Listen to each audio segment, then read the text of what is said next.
Camera off कर लो अपना, camera off, mic off कर लो सब लोग।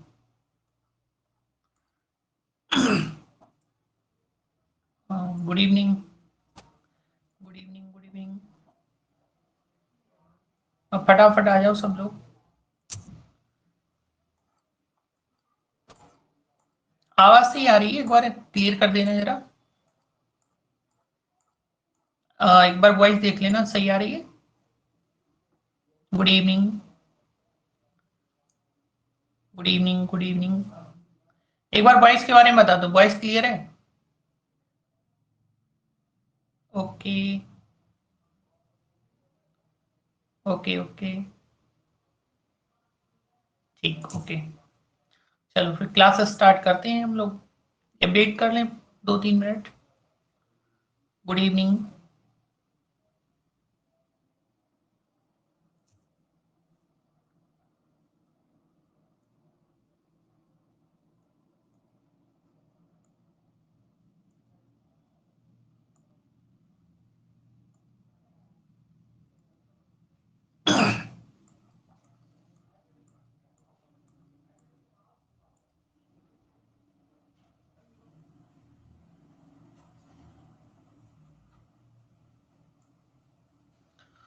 लास्ट क्लास हम पढ़ चुके थे।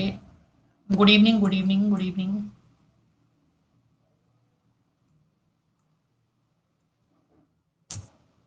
लास्ट क्लास हम शायद टाइम नंबर, कंपोजिट नंबर पढ़ रहे थे ना?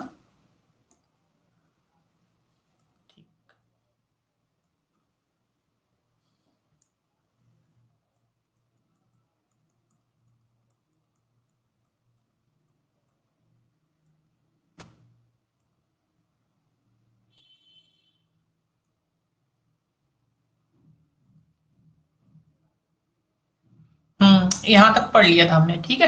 लास्ट क्लास हम यहाँ तक कंप्लीट कर चुके थे। अब इससे आगे क्वेश्चन करते हैं। लास्ट क्लास जो लोग नहीं आए थे, जो लोग नहीं आए थे लास्ट क्लास में, वो इससे पहले का थोड़ा सा कम समझ पाएंगे, लेकिन कोई दिक्कत नहीं, मैं कोशिश करूंगा समझाने की। ठीक है। हमने लास्ट क्लास जो पढ़ा था वो यहां तक पढ़ लिया था। अब नेक्स्ट स्लाइड पे देखो। नेक्स्ट क्वेश्चन, क्वेश्चन ये है, क्वेश्चन करो जरा सब लोग। कह रहा है n 3 अंकों की सबसे छोटी अभाज्य संख्या है। n को 13 से विभाजित किया जाए तो शेषफल क्या होगा? कौन बताएगा इसका आंसर? राम राम। चलो आज 14 लोग जुड़े हुए हैं अभी। चलो n 3 अंकों की सबसे छोटी अभाज्य संख्या है। यदि n को 13 से विभाजित किया है तो शेषफल क्या होगा? चलो आंसर करो इसका फटाफट। नहीं होगा फिर हम बताते हैं।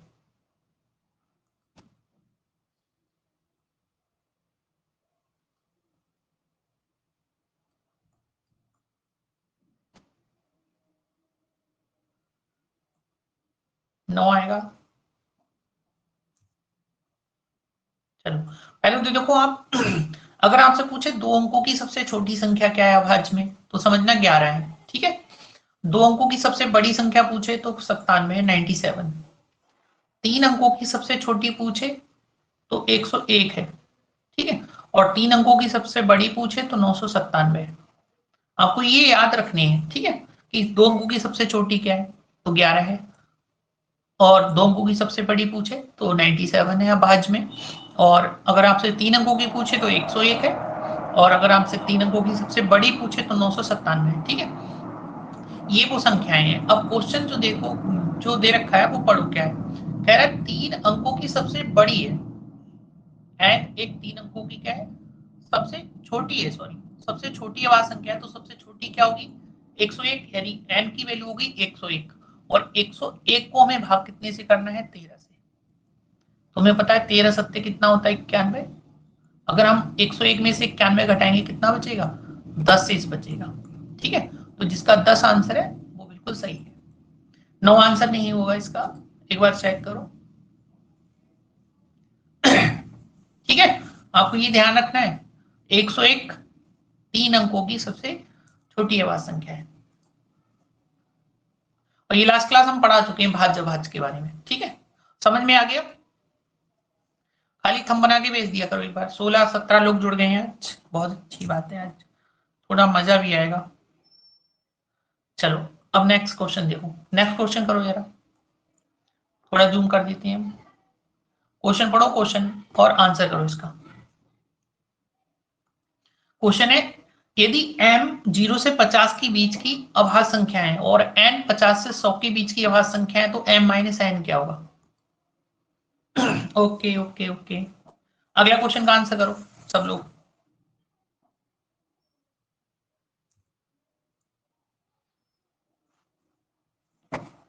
अगले क्वेश्चन का आंसर करो फटाफट।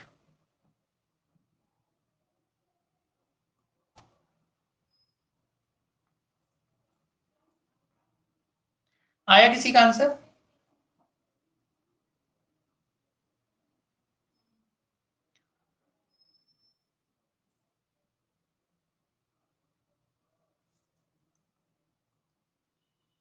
पांच, बिल्कुल राइट आंसर।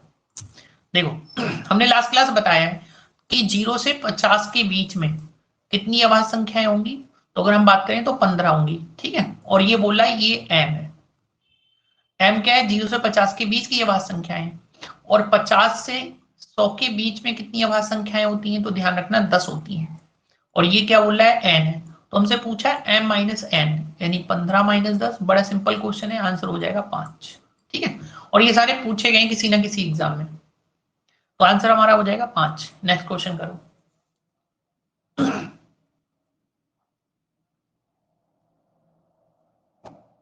क्वेश्चन है, मान लीजिए एक्स वाई जेड भिन्न पूर्णांक हैं, एक्स और वाई विषम और विषम धनात्मक है और जेड सम धनात्मक है, तो निम्नलिखित में से कौन सा सही है? पहला वाला सही है। देखो यहाँ पे हिंदी इंग्लिश में अगर कंफ्यूजन हो तो आप वो हिंदी लिख लेना। देखो इवन का मतलब होगा सम, इवन का मतलब है सम, ठीक है। और ऑड का मतलब होगा विषम। किसी को हिंदी माइक ऑफ कर लो भाई, जिसका भी माइक ऑन है वो ऑफ करो। चलो इसका आंसर करो। कह रहे एक्स वाई जेड भिन्न पूर्णांक है, मतलब भिन्न पूर्णांक का मतलब अलग अलग होंगे तीनों के मान, ठीक है।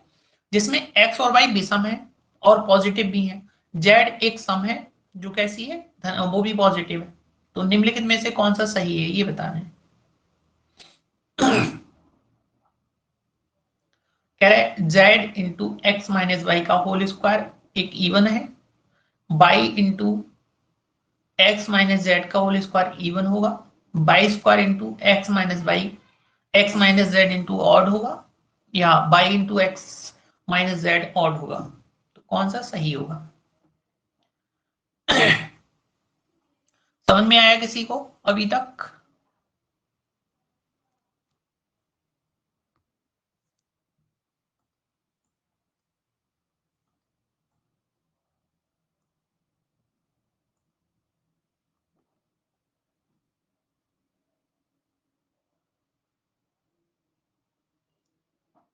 समझ में आ गया? बताना पड़ेगा। चलो समझो। कह रहा है एक्स बाई जेड कोई तीन संख्याएं हैं, ठीक है। हमने एक्स को मान लिया, मान लो 3, बाई को मान लिया 5 और जेड को मान लिया 2, ठीक है। क्योंकि हमसे देखो क्या बोला है, एक्स और बाई कैसी हैं? विषम है लेकिन पॉजिटिव भी है, ठीक है। जबकि जेड एक कैसी संख्या है? जेड एक सम संख्या है और पॉजिटिव भी है, ठीक। पॉजिटिव तो रखना ही रखना है, लेकिन हमें एक्स वाई को कैसा रखना है? विषम रखना है। और जेड को कैसा रखना है? सम। अब पहले वाले को सॉल्व कर दो। देखो कह रहा है जेड तो इनटू में है 2, ठीक है। कौन सा कथन सत्य नहीं हो सकता है, मतलब गलत बताना है कौन सा है, ठीक है। तो अगर हमने रखा 2 इंटू एक्स की वैल्यू कितनी है? 3, 3 माइनस 5 और पूरे का क्या होगा? Whole square. तो आप यहां से देखो हम किसी भी नंबर को 2 से मल्टीप्लाई करें तो वो अपने आप में कैसी संख्या बन जाएगी? सम संख्या। क्योंकि जितनी भी सम संख्याएं होती है वो किसके मल्टीपल होते हैं, वो हमेशा सम संख्याओं के मल्टीपल होते हैं। तो पहला ऑप्शन सही है। अब दूसरा चेक करो। दूसरा अगर हम चेक करें तो देखो इंटू में क्या है, पाई यानी 5 इंटू, ठीक है, एक्स माइनस जेड यानी 3 माइनस 2, पूरे का क्या है, होल स्क्वायर है। तो 5 इंटू 3 में से 2 गया, 1 बच गया, 1 का स्क्वायर हुआ 1 यानी 5 ही कम 5, यानी ये कैसी संख्या आ रही है, विषम आ रही है। ये कैसी आ रही है, विषम। और हमसे ये पूछा कौन सा गलत है, तो बी वाला गलत हो जाएगा। ठीक है, तो जो हमारा आंसर होगा वो कौन सा हो जाएगा, बी ऑप्शन आंसर हो जाएगा। समझ गए ये चीज, खाली आपको वैल्यू रख के पता कर लेनी है। सी नहीं होगा, बी आंसर होगा। आपको वैल्यू रख के खाली चेक ही तो करना है। नहीं समझ में आया तो पूछ लेना।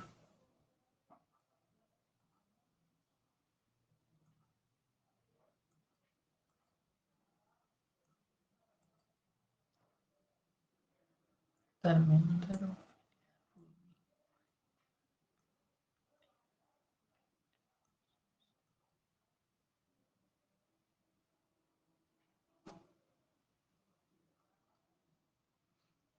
समझ में आ गया, एक बार क्लियर कर दो।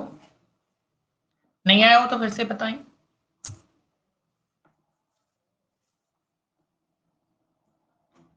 आ गया, ओके ओके ओके, ठीक है। चलो फिर नेक्स्ट क्वेश्चन करो, अगला क्वेश्चन करो। कह रहा है एन के किसी मान के लिए n+1 n+30 हमेशा सम होगा। देखो n का कोई मान रखना है, हमें नहीं पता कौन सा रखना होगा, ठीक है। इसके मान के लिए n+1 और n+30 हमेशा कैसा आना चाहिए, सम आना चाहिए। ठीक है, अब n का कौन सा मान रखना होगा, हमेशा इवन रखना होगा या हमेशा ऑड रखना होगा, या इवन ऑड कुछ भी रख सकते हैं, या नेचुरल नंबर रखना होगा। चलो करके दिखाओ जरा।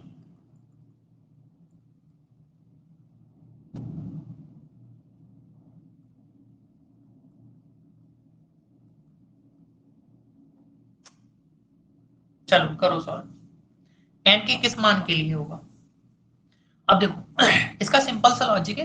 हम एन की वैल्यू कुछ भी रख लें, मान लो हमने यहाँ पे 2 रख ली, तो 2+1 हो गया, इनटू में यहाँ पे 2 रखेंगे, 2+30 हो गया।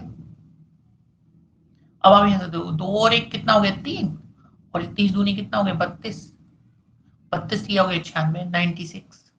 96 कैसी संख्या है, सम संख्या है। अब मान लो यहाँ पे हम रख के देख लें, एक, कितना रख के देख लें, एक, 1 इंटू 1 रख लिया मान लो, तो ये हो जाएगा 1+1, और इंटू में कितना है, 1+30, तो ये हो गया 2, और इंटू में 30 और 1 कितना हो गया, 31, यानी 31 दूनी कितना हो गया, 62। अब 62 भी कैसी आ रही है, सम संख्या आ रही है। आपको क्या समझ में आया, देखो यहाँ पे हमने n की वैल्यू रखी 1, यहाँ पे n की वैल्यू कितनी रखी है, 2, यहाँ पे n की वैल्यू, यहाँ पे जो n की वैल्यू रखी थी हमने 2 रखी थी, यहाँ पे n की वैल्यू कितनी रखी है, 1, यानी हम यहाँ पे सम संख्या रख रहे हैं, इवन रख रहे हैं, इवन रख रहे हैं तब भी हमारा सम बन रहा है। यहाँ पे हम ऑड रख रहे हैं, यहाँ पे क्या रख रहे हैं, ऑड, तब भी हमारा सम बन रहा है। यानी हमें ना तो इवन लगाना है, ना ऑड लगाना है, ना नन ऑफ दीस लगाना है। ये दोनों संख्याएं हैं कैसी, नेचुरल नंबर ही तो है। नेचुरल नंबर क्या होते हैं, प्राकृतिक संख्याएं, 1 2 3 4 5, ये सारे नेचुरल नंबर है। अगर ये सारे नेचुरल नंबर हैं तो कुछ भी वैल्यू रख सकते हैं ना, तो पहला वाला आंसर हो जाएगा। ठीक है, क्लियर, क्लियर हो गया।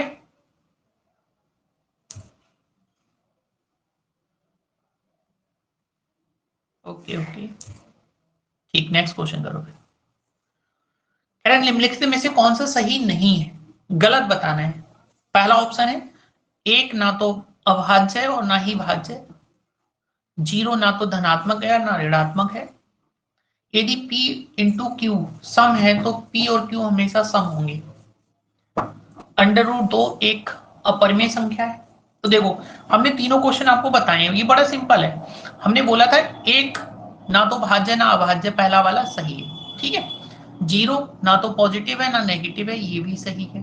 ठीक है, अंडर रूट 2 के बारे में बताया था कि कोई भी संख्या अगर रूट में है तो वो हमेशा कैसी संख्या होगी, अपर में संख्या होगी, ये भी सही है। यानी गलत कौन सा है, सी गलत है।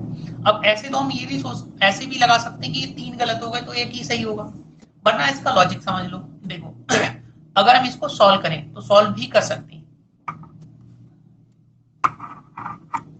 सॉल्व कैसे करेंगे, देखो अगर हम p की वैल्यू कुछ ले लें, p की वैल्यू और q की वैल्यू, मान लो हमने एक बार रख लिया 2 गुणा 3, कितना आया 6। हमने रख लिया मान लो 4 गुणा 5 या 4 गुणा 6, 24। 4 गुणा 6 कितना होगा, 24।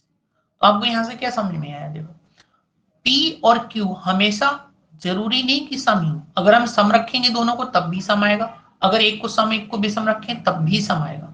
ठीक है, तो ये वाला इसलिए गलत होगा कि पी क्यू हमेशा सम नहीं हो सकते, इनमें से अगर एक भी कोई सम या विषम हुआ तो हमेशा सम ही बनेगा। ठीक है, क्लियर, ठीक ठीक, ओके। नेक्स्ट क्वेश्चन देखो, अगला क्वेश्चन पढ़ो, अगले का आंसर करो।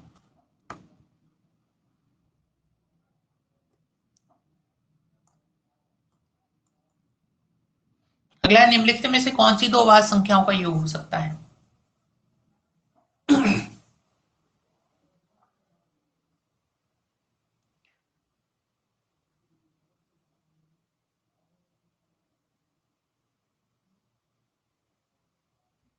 करो सॉल्व।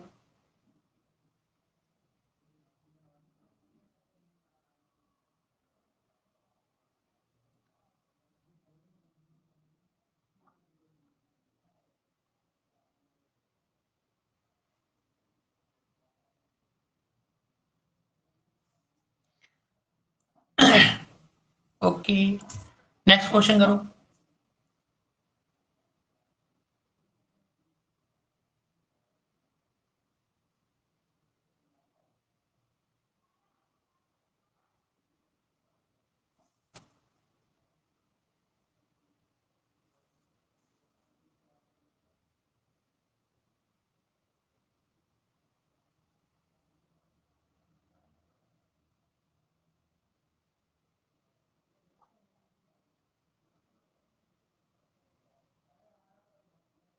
आया आंसर इसका, 71 है, 81 है, 83 है या 101 है।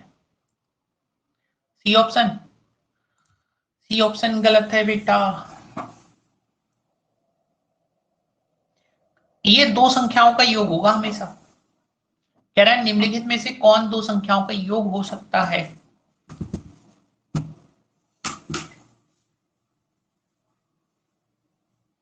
अब देखो लॉजिक समझो थोड़ा सा, समझाते हैं आपको, आपको सारी चीजें बताई हैं फिर भी आप ध्यान नहीं रखते हो।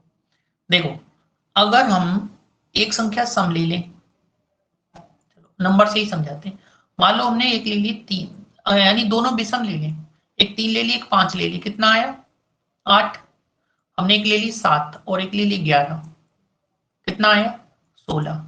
तो यहां से क्या समझ में आया कि अगर हम दोनों संख्याएं विषम लें तो जोड़ कैसा आएगा, सम आएगा। दोनों संख्याएं अगर हम विषम लेंगे तो जोड़ कैसा आएगा, सम आएगा, नहीं आएगा। मतलब क्या है कि ये सारी संख्याएं क्या है, विषम है, सारी संख्याएं क्या है, विषम है। तो विषम जोड़ कब आ सकता है, जब एक संख्या सम हो और एक संख्या विषम हो, तभी जोड़ कैसा आ सकता है, विषम आ सकता है।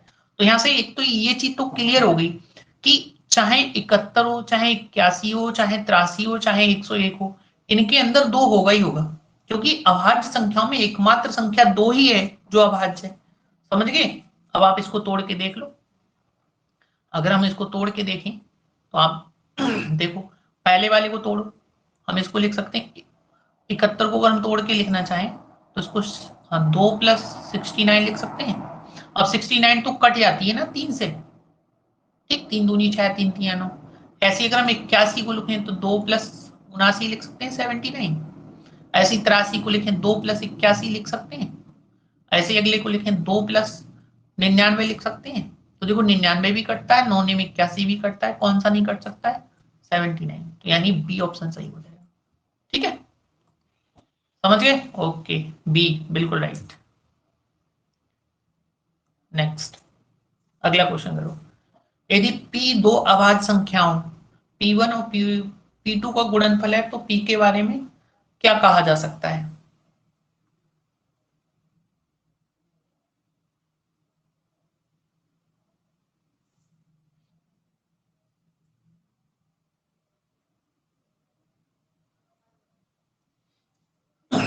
देखो क्या बोला है, p1 और p2 दो अभाज्य संख्या है जिनका गुणनफल क्या है, p है।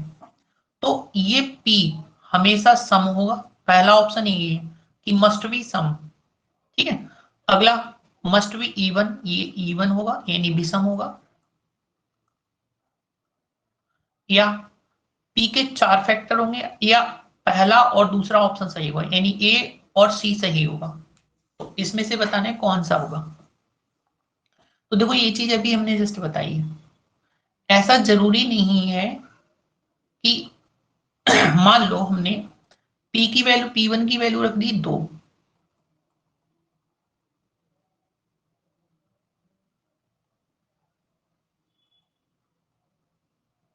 इसकी वैल्यू रख दी 2, इसकी वैल्यू रख दी 3, तो कितना आया 6। हमने इसकी वैल्यू रख दी 5, इसकी वैल्यू रख दी 7, कितना आया 35। अब एक चीज देख रहे हो, ये सम भी बन रहा है, ये विषम भी बन रहा है, बन रहा है नहीं बन रहा है? तो मतलब हमेशा विषम होगा ये भी गलत है, हमेशा सम होगा ये भी गलत है। अब आप देखो डी ऑप्शन है इसलिए गलत हो गया, कह रहे हैं इसमें ए ऑप्शन सही है, ए और सी क्या है, सही है। तो जब पहला वाला सही नहीं है तो ये वाला कैसे सही हो सकता है? तो 3 ऑप्शन चले गए, पहला चला गया, दूसरा चलेगा, बचा कौन सा, सी। अब सी देखो कैसे सही होगा, हालांकि 3 ऑप्शन हम छांट भी सकते हैं वरना हम चेक करके देख लेंगे। देखो हम चेक करें तो चेक भी कर सकते हैं। देखो हमने, हमसे क्या बोला गया है कि P1 और P2 दो नंबर हैं जिनका गुणनफल क्या है, P है। सपोज दैट हमने 2 और 3 ले लिए, तो 2 इंटू 3 कितना हो गया, 6 हो गया। अब 6 के फैक्टर करो, देखो इसको 1 से डिवाइड कर सकते हैं, इसको 2 से डिवाइड कर सकते हैं, इसको 3 से डिवाइड कर सकते हैं, इसको 6 से डिवाइड कर सकते हैं, यानी इसके कितने फैक्टर बन सकते हैं, 4। तो ये इसका आंसर हो जाएगा सी ऑप्शन। ठीक है, डी ऑप्शन नहीं होगा, सी होगा, बोथ वाला गलत है। अब समझ में आ गया नहीं आया? धर्मेंद्र बिल्कुल सही, सी आंसर होगा।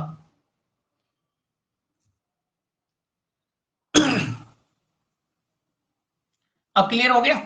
ओके, नेक्स्ट क्वेश्चन करो। कह रहे हैं एक्स वाई जेड अभाज्य संख्याएं हैं और X plus Y plus Z 50 है तो एक्स का अधिकतम मान क्या है? इस टाइप का क्वेश्चन मैं पहले भी करा चुका हूं पिछली क्लास में, तो इसको सॉल्व करके दिखाओ।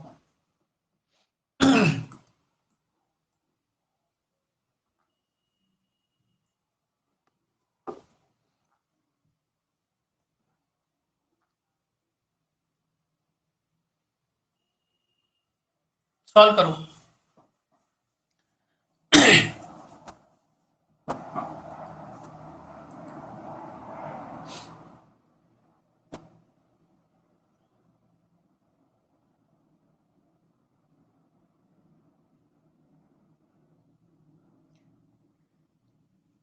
एक्स का अधिकतम मान बताना है, क्या होगा? कितना होगा? डी ऑप्शन होगा 41। और कोई बताओ भाई। X plus Y plus Z, इनकी वैल्यू कितनी है, जोड़ है 50। ठीक है, तो हमने ये आपको बता चुके हैं कि अगर तीनों हम विषम संख्याएं ले लें तो जोड़ हमेशा कैसा आएगा, विषम आएगा। लेकिन इसमें क्या दे रखा है, सम। मतलब एक चीज तो फिक्स हो गई, एक वैल्यू इनमें दो होगी होगी, यानी जेड की वैल्यू कितनी हो गई, 2। हमने मान ली कि जेड सबसे छोटा नंबर है तो जेड की वैल्यू 2 है, 2 निकाल दो इसमें से। अगर एक्स प्लस वाई की वैल्यू देखें तो बच्चे कितनी, 50 में से 2 निकालेंगे 48 बच गया। अब आप देख लो सबसे बड़ा मान 43 दे रखा है, 43 रख के देख लो, अगर हम x की वैल्यू रखें 43 तो बचा कितना, 5। तो देखो 5 भी अभाज्य है, 43 भी अभाज्य है और 2 भी अभाज्य है, तो सबसे बड़ा मान क्या होगा, 43 होगा। आप बड़े से स्टार्ट किया करो, आपसे सबसे बड़ी पूछा है ना, अधिकतम मान क्या होगा, तो 41 नहीं रखो, पहले 43 रख के देखो, 41 से भी बनेगा एक 41 बनेगी, एक 7 बनेगी, एक 2 बनेगी, लेकिन 41 43 से छोटा है, इसलिए हम 41 को आंसर नहीं करेंगे। किसको करेंगे? 43 को। 43 सही, बिल्कुल सही आंसर। अगला क्वेश्चन करो। अभाज्य संख्याओं का योगफल 80 है। इनमें से किसी दूसरी संख्या से 16 अधिक है। इनमें से किसी दूसरी संख्या से 16 अधिक है।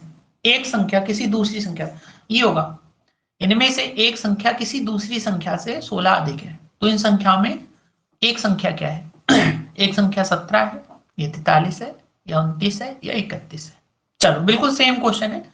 जैसे इस टाइप का हमने एक 100 वाला क्वेश्चन कराया था, जिसमें 36 कम था, इसमें 16 ज्यादा है। मेन चीज ये है बस। सेम ही क्वेश्चन है बिल्कुल। करके दिखाओ।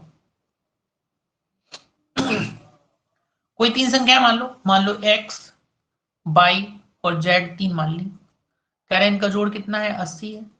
तो एक संख्या तो फिक्स है, हमने z को 2 मान लिया। जोड़ तभी 80 आ सकता है जब एक कैसी हो? सम हो। यानी बाई x प्लस बाई, अगर 2 निकाल दें तो 78 बच गया। अब क्या बोला है देखो, कह रहे एक संख्या जो है वो कितनी ज्यादा है? 16 अधिक है। मान लो कि x 16 ज्यादा है। x कितना ज्यादा है? 16। अगर हम 78 में से 16 घटाएं, कितना बचा हमारे पास? तो 62 बच गया, यानी आधा आधा बांट दो। इधर बच गया 31, इधर बच गया 31। तो हमारे पास एक संख्या कितनी होगी? हमारे पास संख्या हो जाएगी, एक हो जाएगी 2, एक हो जाएगी 31, और एक 16 31 को जोड़ लो, कितना हो गया? 47। ठीक है, तीन संख्याएं बन जाएंगी। अब आप इनका जोड़ करके देखो, ये भी अभाज्य है, ये भी अभाज्य है, और ये भी अभाज्य है। तीनों का जोड़ 80 आ रहा है। अब इसमें ऑप्शन में कौन सा है? देखो 31 है, लास्ट ऑप्शन डी लगाएंगे। 31 राइट आंसर।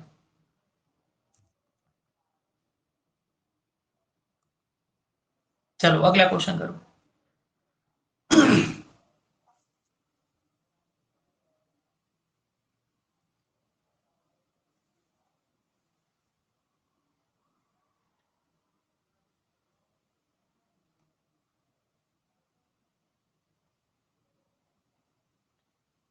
अगला क्वेश्चन करो सब लोग।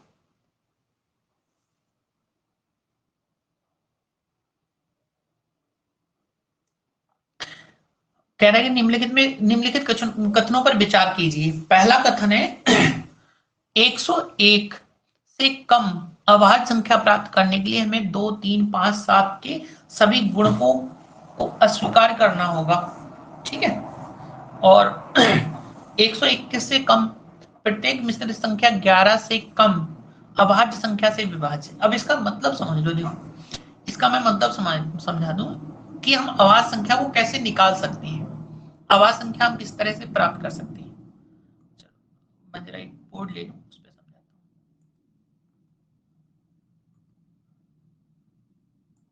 हूँ। देखो इस पर समझा दो। हमें कभी भी अभाज्य संख्या निकालनी हो, ठीक है, कभी भी हमें क्या करनी हो? अभाज्य संख्या निकालनी हो, तो आप इसको लिख लेना कॉपी पे भी।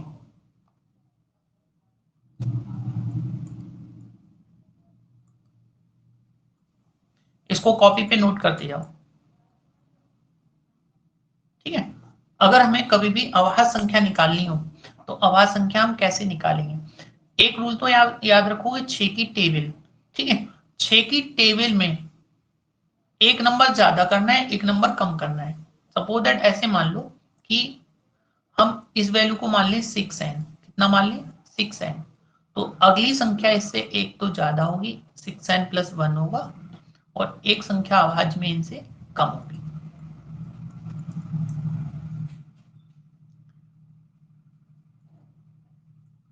यानी 6n माइनस 1 होगा।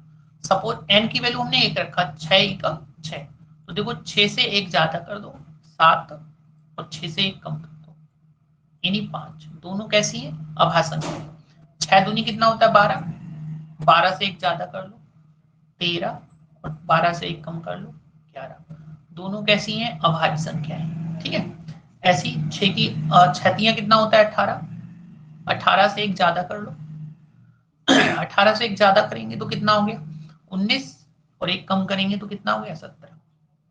तो देखो 17 भी अभाज्य है, 19 भी अभाज्य। ऐसे ही 6 चौक कितना होता है 24, वैल्यू रखेंगे एन की 4 तो 24 आ जाएगा।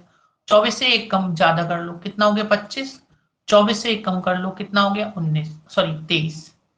तो अब एक चीज समझनी है, देखो 23 तो अभाज्य है, लेकिन क्या ये अभाज्य है? बिल्कुल नहीं, क्योंकि ये नंबर किससे कटता है 5 से कटता है, तो इसलिए इस संख्या को हम अभाज्य नहीं बोलेंगे।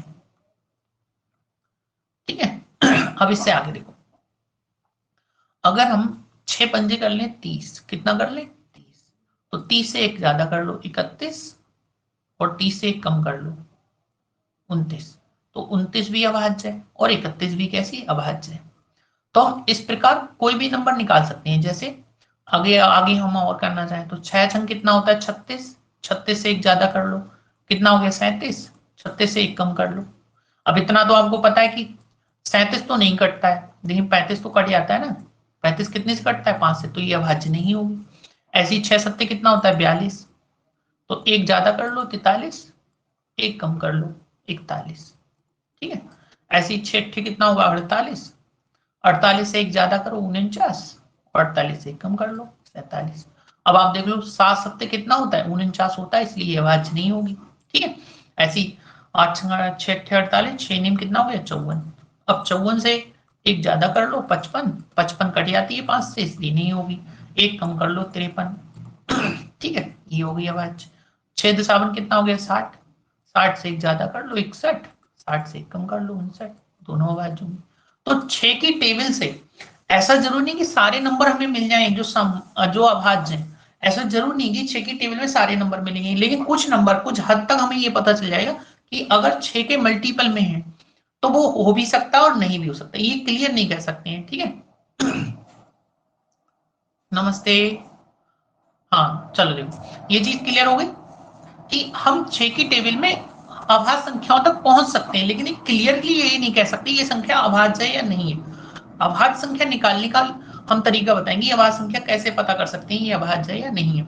मेनली अभी ये समझो कि 6 की टेबल पर जो भी नंबर पड़ेगा वो अभाज्य होने की कंडीशन में 99% तक तो हम श्योरिटी से बोल सकते हैं ये होगा, यानी वो तो या तो एक कम होगा या एक ज्यादा होगा।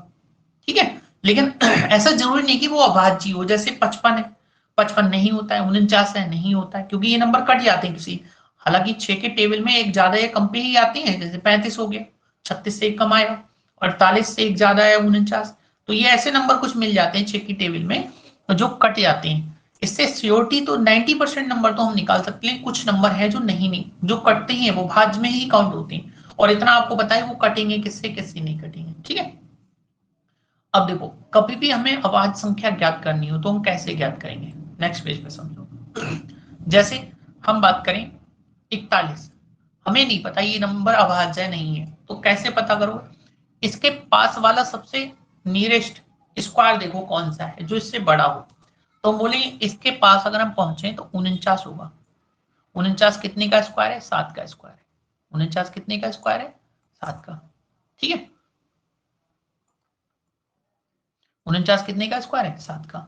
अगर ये 7 का स्क्वायर है तो इससे नीचे वाली जितनी भी 7 से नीचे वाली जितनी भी अभाज्य संख्या है वो देख लो, एक तो 2 होगी, एक 3 होगी, एक 5 होगी। ठीक है। क्या 2 से कटता है ये, क्या 3 से? अब आप 2 से काट के देखो कट रहा है नहीं कट रहा है, 3 से काट के देखो कट रहा है नहीं कट रहा है, 5 से काट के देखो कट रहा है नहीं कट रहा है, यानी ना तो 2 से कट रहा है ना 3 से कट रहा है ना 5 से कट रहा है, यानी ये संख्या कैसी होगी, ये संख्या अभाज्य संख्या होगी। ठीक है। इसी प्रकार हम कोई भी नंबर निकाल सकते हैं, जैसे आपसे पूछा जाए कि 129 अभाज्य है या नहीं है, तो आपको अगर माइंड में कंफ्यूजन हो कि है नहीं है तो कैसे पता करोगे तो हम इससे पास वाला देखेंगे। ठीक है। इसके पास देखो 11 का होता है 131, यानी 12 का होता है 144, 12 का स्क्वायर क्या होता है 144। अब 12 से छोटी सभी अभाज्य संख्याएं देख लो।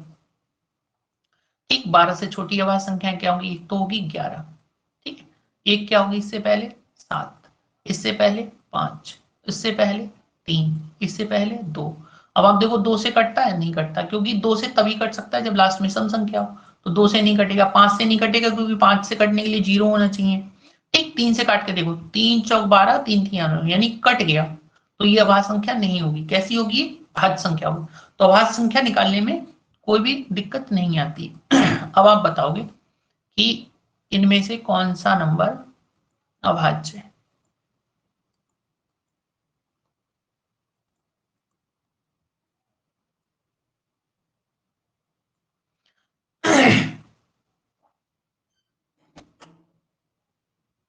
चलो बताओ, कौन कौन से नंबर अभाज्य है?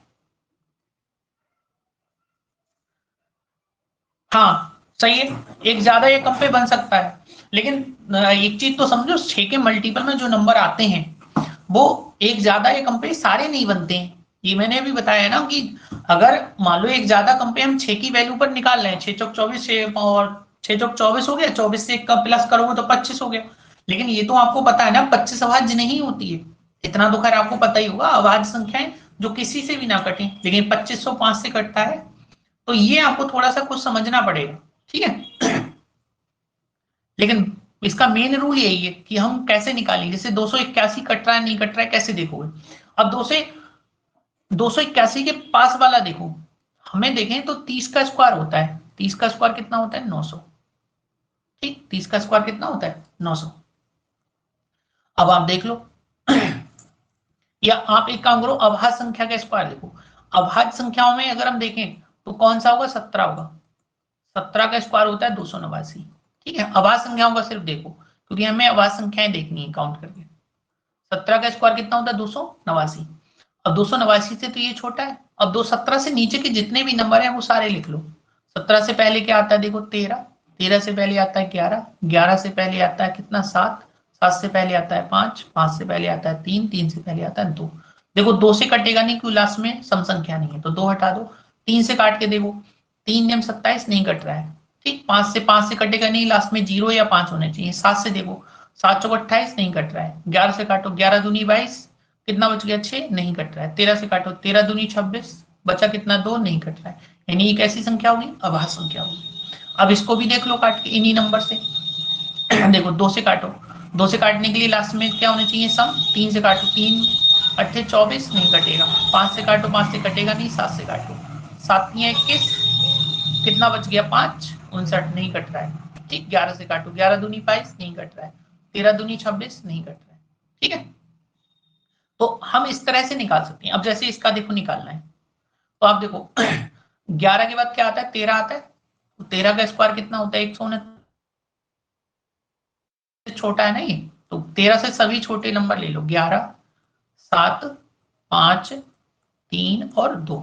ठीक, अब 2 से देखो कटेगा नहीं, 3 से कटने के लिए 3 पंजे 15, एक बच गया नहीं कटा। 5 से कटेगा नहीं, लास्ट में 0 या 5 हो। 7 से काटो, 7 दूनी 14, 7 तियां 21, यानी 7 से ये नंबर कट रहा है, तो ये कैसी होगी फिर, ये भाज्य संख्या होगी। ठीक है, तो भाज्य निकालने में बहुत इजी तरीका है, आपको बस वो नंबर देखना है उसके पास वाला स्क्वायर, अभाज्य संख्या का स्क्वायर रूट देख लो। ठीक है, जैसे आप इसको देखो 173 कट रहा है नहीं कट रहा है, तो हम इसी से निकाल सकते हैं 13 से ही। आगे निकालना चाहो तो 17 का स्क्वायर बहुत 289 पहुंचेगा, करना चाहो तो करके देख लेना, लेकिन आप काट के देखो। 13 से 13 ही कम 13, कितना बच गया, अच्छा और 4 बच गया, 43 नहीं कटेगा 13 से। 11 से काटो, 11 ही कम 11, 6 बच गया नहीं कटेगा। 7 से काटो, 7 दूनी 14, कितना बच गया 3 नहीं कटेगा। 5 से काटो, 5 से कटेगा नहीं। 3 से काटो, 3 पंजे 15, 23 नहीं कटेगा। 2 से कटेगा नहीं क्योंकि लास्ट में सम संख्या नहीं है। तो ये चीज समझ में आई नहीं आई एक बार बता दो जरा कि हम आवाज संख्या कैसे निकाल सकते हैं, एक बार क्लियर करके बता दो जी। ओके,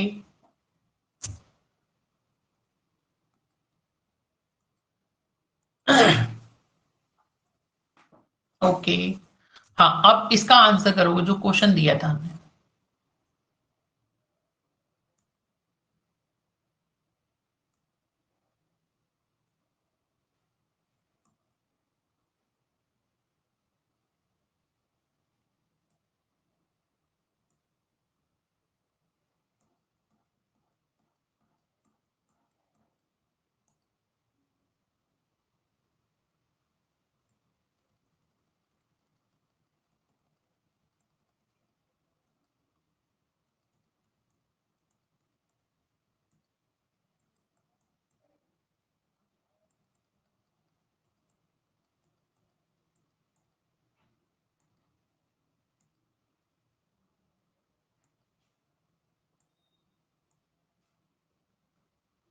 चलो इसका आंसर करो।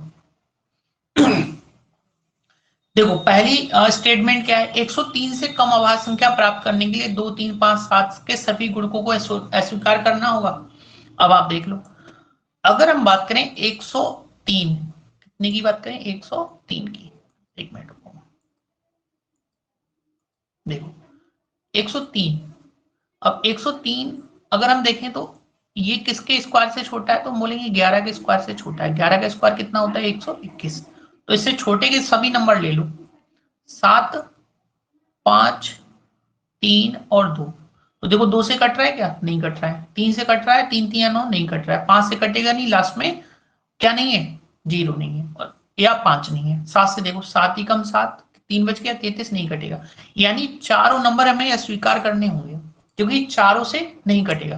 तो बिल्कुल सही बात है, पहली वाली स्टेटमेंट बिल्कुल सही है। अब आगे देखो सेकंड स्टेटमेंट, कह रहे 121 से कम प्रत्येक मिश्रित संख्या 11 से कम अभाज्य संख्या से विभाज्य। 121 से कम प्रत्येक मिश्रित संख्या 11 से कम अभाज्य संख्या से विभाज्य है। तो आप देख लो यहां से 121 से कम कोई भी आप संख्या देख लो तो 11 से कम अभाज्य संख्या से विभाज्य होगी। चलो अब देखो जरा सेकंड स्टेटमेंट।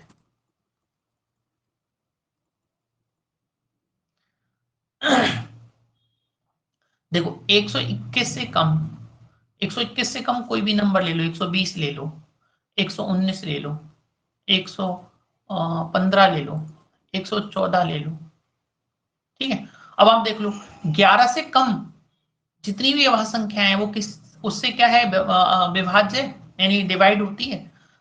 तो आप यहां से देखो, अगर हम 22 की बात करें तो ये 3 से कट रहा है, कट रहा है नहीं कट रहा है, ये 5 से भी कटेगा, क्योंकि 3 से कटेगा तो 5 से भी कटेगा, ठीक है।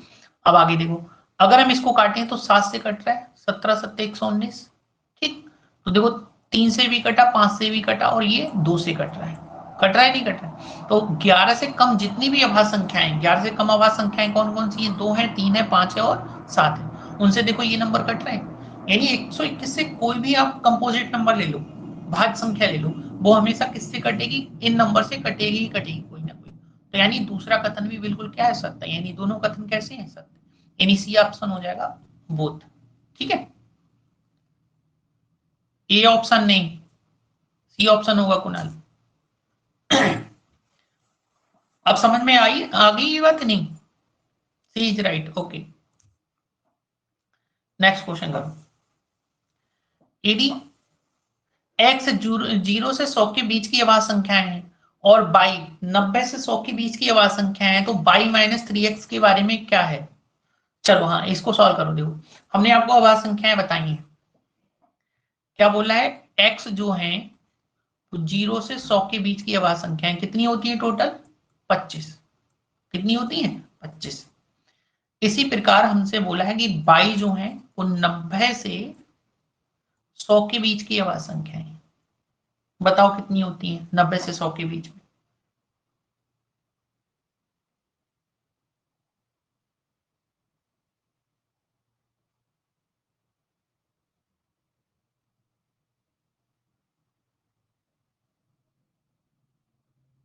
कोई बताएगा।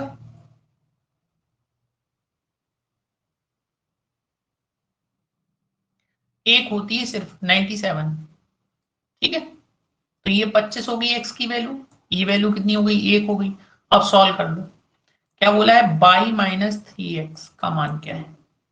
तो बाई की वैल्यू कितनी है, 1, माइनस का 3 इंटू एक्स की वैल्यू कितनी है, 25। तो 25 दिया 75,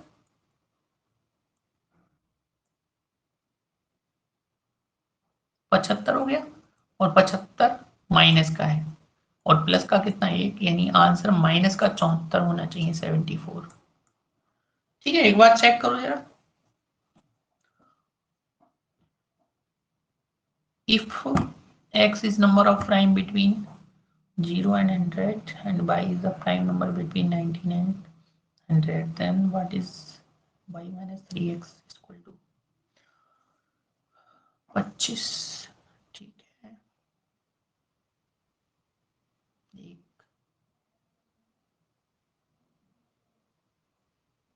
अच्छा ठीक ठीक ठीक, सॉरी, इसने ये बोला है जो अगली वाली लाइन में।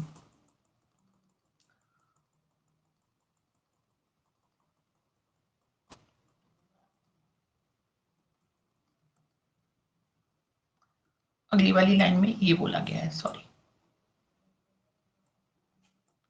देखो अगली वाली लाइन में इसने ये बोला है कि बाई जो है 90 से 100 के बीच की अभाज्य संख्या है, और इनके बीच की अभाज्य संख्या क्या होती है? 97। ठीक है, ये ध्यान रखना, ये बोल दिया इस लाइन में।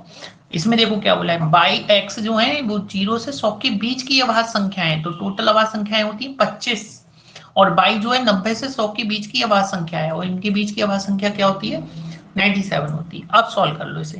तो क्या बोला है, बाई माइनस 3x की वैल्यू निकालनी है। ठीक है, तो एक बाई की वैल्यू है 97 माइनस का 3 इंटू 25, तो 97 में से 75 माइनस करना है, कितना बचेगा? 22 बचेगा। ठीक है, तो ऑप्शन सी सही हो जाएगा। ठीक है, B option, B option, B option. So twisting, what twisting?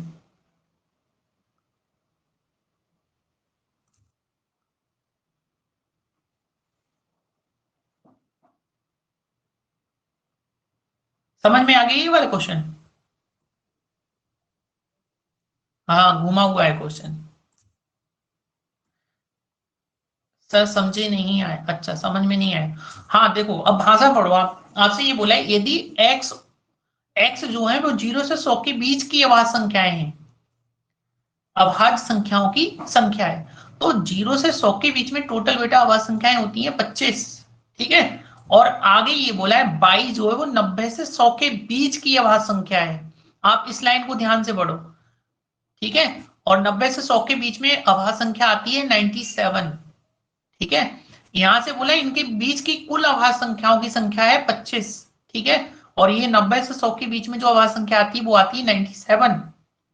तो आपको ये वैल्यू पुट करनी है, बाई की वैल्यू कितनी? 97, और एक्स की वैल्यू कितनी? 25। 25 या 75 हो गया, 97 में से 75 घटाओगे कितना बचेगा? 22 बचेगा। ठीक है, आप क्लियर है? नेक्स्ट करो।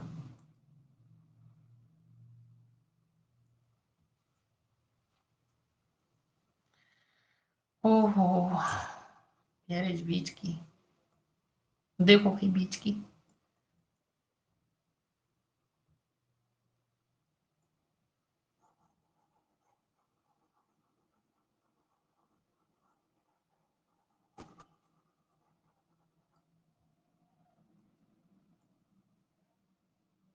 देखो हमसे बोला है एक्स जो है वो 0 से 100 के बीच की अभाज्य संख्याओं की संख्या है।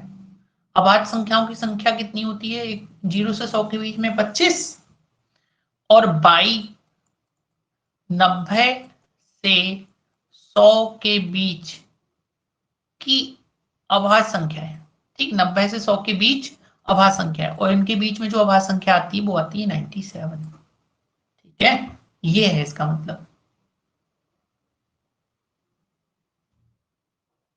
आई थॉट ये 01 को डिनोट कर रहा है,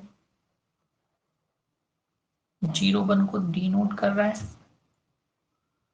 हाँ वो एक ही बात है, अरे हम 0 से स्टार्ट करें, 0 भी अभाज्य नहीं है ना, 0 भी अभाज्य नहीं है, 1 भी अभाज्य नहीं, बात तो एक ही है। चाहे हम 0 से काउंट करें, चाहे हम 1 से काउंट करें। 1 से 100 के बीच की बात करें तब भी 25 होंगी, 0 से 100 के बीच की बात करें तब भी 25 होंगी, क्योंकि 0 और 1 को तो आप काउंट ही नहीं करोगे ना, अभाज्य संख्या लेनी है हमें बस।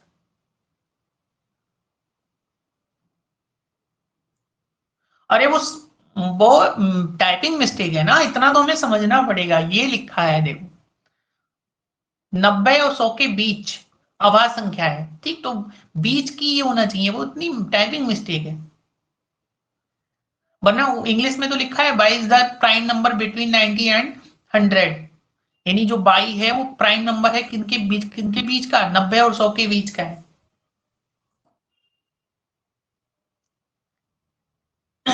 ठीक है, चलो अब नेक्स्ट पे देखो, इसी पे टाइम वेस्ट नहीं करना, नेक्स्ट क्वेश्चन करो। एन दो अंकों की सबसे बड़ी अभाज्य संख्या है, जब एन को 11 और 13 से विभाजित किया जाता है तो शेषफल एक्स और बाई होगा। चलो करो सॉल्व। तो 2x माइनस 3y का मान क्या होगा? क्वेश्चन दिख रहा है सही? All right, next. Okay, next करो। n दो अंकों की सबसे बड़ी अभाज्य संख्या है। जब n को 11 और 13 से विभाजित किया जाता है तो शेषफल क्या होगा? महिपाल, तुम्हारे आंसर नहीं आ रहे बेटा आज। आदेश, तुम्हारे भी आंसर नहीं आ रहे हैं।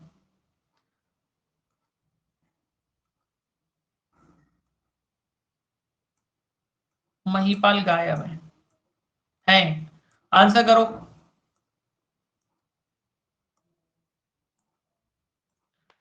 जीरो। माइक ऑफ करके कमेंट में लिख दिया करो फटाक से,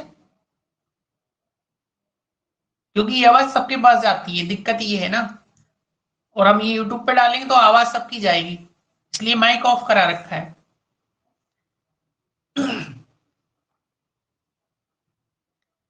चलो करो।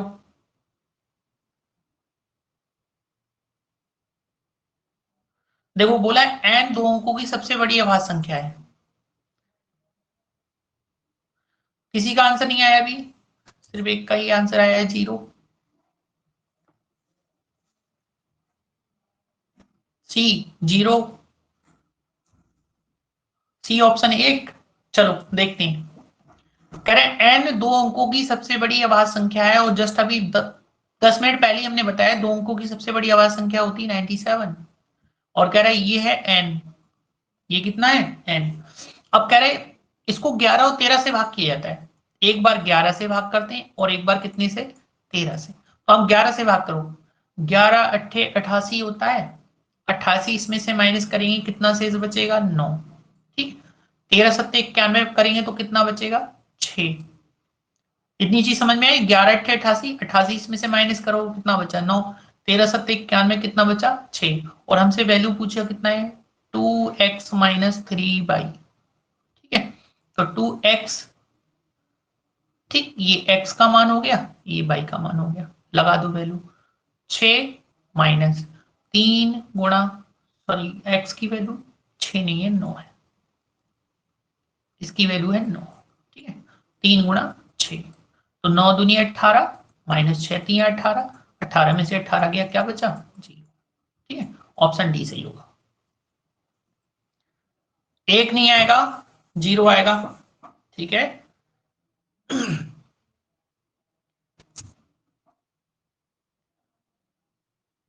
नेक्स्ट क्वेश्चन करो।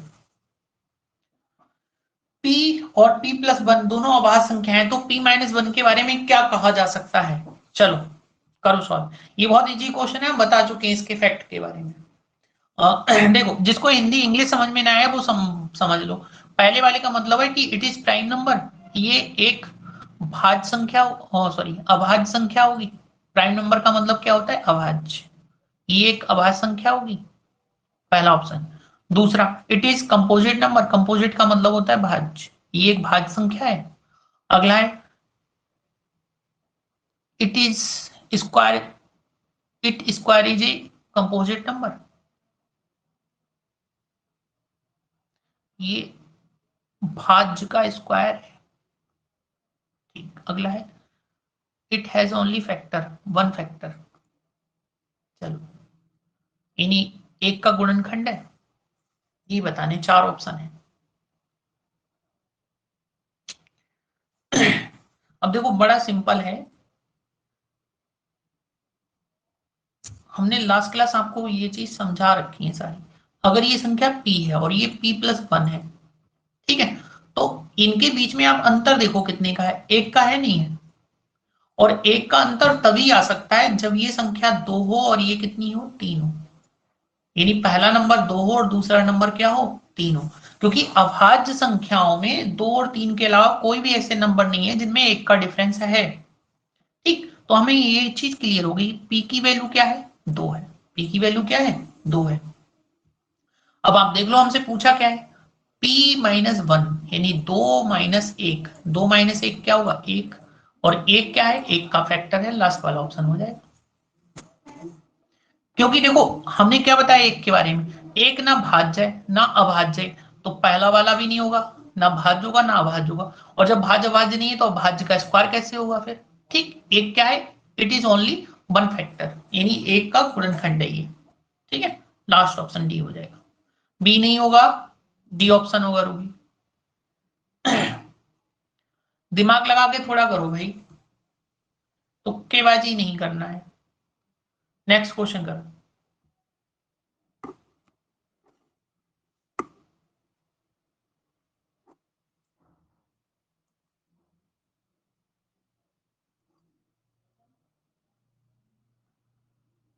चलो देखो, अगला क्वेश्चन पढ़ो। कह रहा है which of the following statement is correct, कौन सा कथन सत्य है। पहला कथन ये है, दूसरा ये है, तीसरा कथन ये है, चौथा ये है।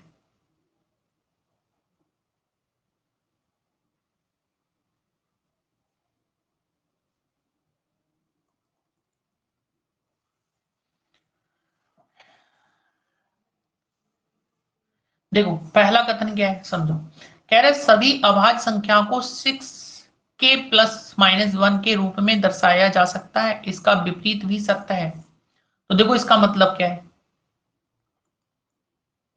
कि हम नंबर्स को क्या 6k+1 में लिख सकते हैं, बताओ भाई।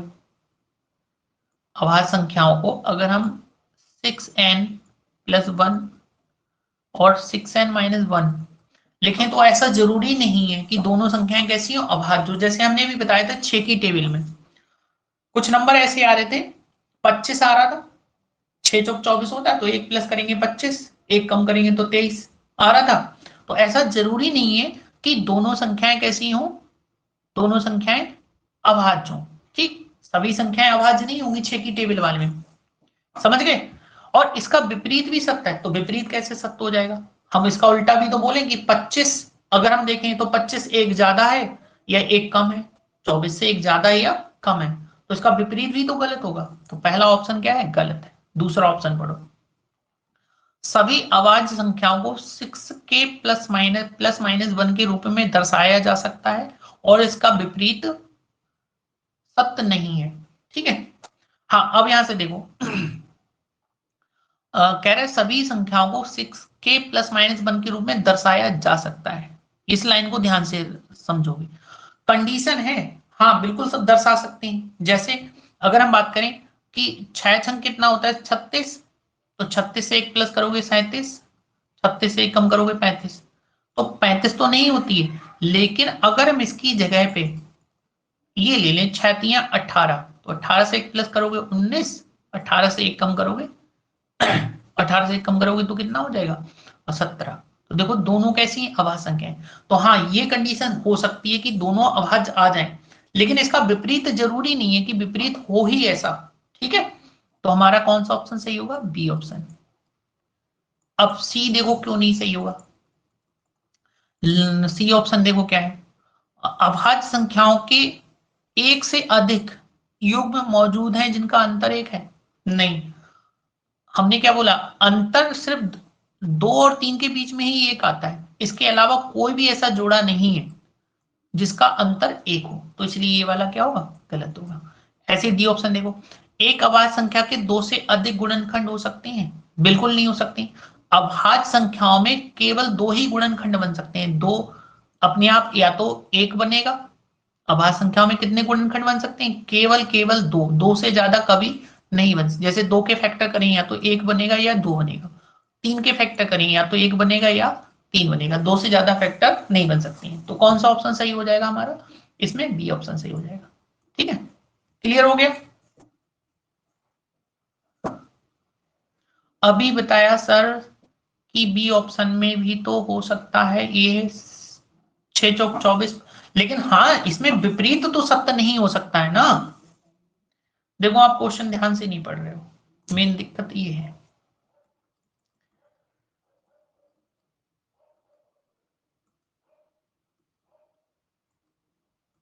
देखो पहले स्टेटमेंट पढ़ो, कह रहा है सभी अभाज्य संख्याओं को 6n+1 के रूप में लिख सकते हैं। ठीक, तो सभी अभाज्य संख्याओं को हम 6x+1 के रूप में दर्शाया जा सकता है, जबकि इसका विपरीत भी सत्य है। तो मान लो सपोज हमने 6n+1 के रूप में एक 6 ले ली, हमने एक क्या ले ली, 6 ले ली, और 6 से एक प्लस कर ली और 6 से एक माइनस कर ली, ठीक है। तो एक 7 हो गई, ये कितनी हो गई, 5 हो गई। अब यहां से 6 से एक ज्यादा कर लें, सपोज अगर हम सपोज एक ज्यादा, सॉरी 6 दूनी 12 कर लो, ठीक, एक ज्यादा कर लो 13 और एक कम कर लो 11। ऐसी अगर मान लो 6 चौक 24 ले लें, 24 से एक ज्यादा करोगे 25, 24 से एक कम करोगे 23। अब देखो अभाज्य संख्याएं तो ज्यादातर निकल आएंगी, ठीक, लेकिन जब इसका विपरीत करेंगे तो ये क्या सत्य आएगा, इसका विपरीत जैसे 25 है, 25 को अगर हम 6s प्लस 1 के रूप में लिखेंगे, ये सही है कि ये अभाज्य संख्या है, बिल्कुल नहीं है। तो इसका विपरीत बिल्कुल सही नहीं होगा, समझ गए। अभाज्य संख्या तो निकाल सकते हैं, लेकिन हम 25 को बोलें कि ये 6n प्लस 1 के रूप में है, ये एक अभाज्य संख्या है, तो ऐसा कहना सही होगा क्या, बिल्कुल गलत होगा ना ये बात, तो समझ गए। ओके ओके, ठीक ठीक। नेक्स्ट, अगला बढ़ो।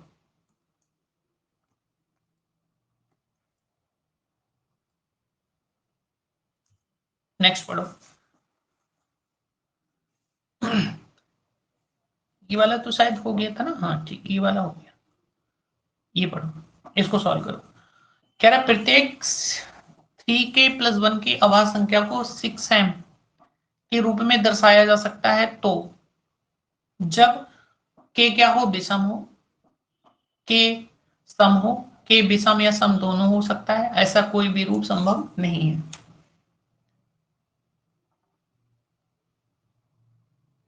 बहुत इजी क्वेश्चन है, सॉल्व करेंगे। देखो कुछ नहीं है, कह रहा है 3k प्लस 1 के अभाज्य संख्या को 6m प्लस 1 के रूप में दर्शाया जा सकता है, ठीक। तो आप देखो 1 यहां पर भी है, 1 यहां पर भी कैंसिल हो जाएगा, क्योंकि ये इधर आके माइनस का होगा तो प्लस माइनस कैंसिल हो जाएगा, यानी 3k इक्वल टू कितना हो गया, 6m हो गया, तो 3 दूनी कितना हो गया, 6, यानी k बराबर कितना हो गया, 2m हो गया। अब आप खुद बताओ कि ये 2 का मल्टीपल है, एक संख्या कैसी है, m की आप कुछ भी वैल्यू रखो, 2 से ही तो गुणा होगी, आप 2 m की वैल्यू रख लो 1, तो 2 एकम 2, ठीक, आप m की वैल्यू रख लो 2, तो 2 दूनी 4, यानी अगर ये 2 का मल्टीपल है तो हमेशा कैसी संख्या आएगी, सम संख्या आएगी, नहीं आएगी, तो ये हमेशा क्या होगा, k एक सम संख्या होगी। बी ऑप्शन बिल्कुल सही आंसर कुणाल। नेक्स्ट, चलो अगला करो।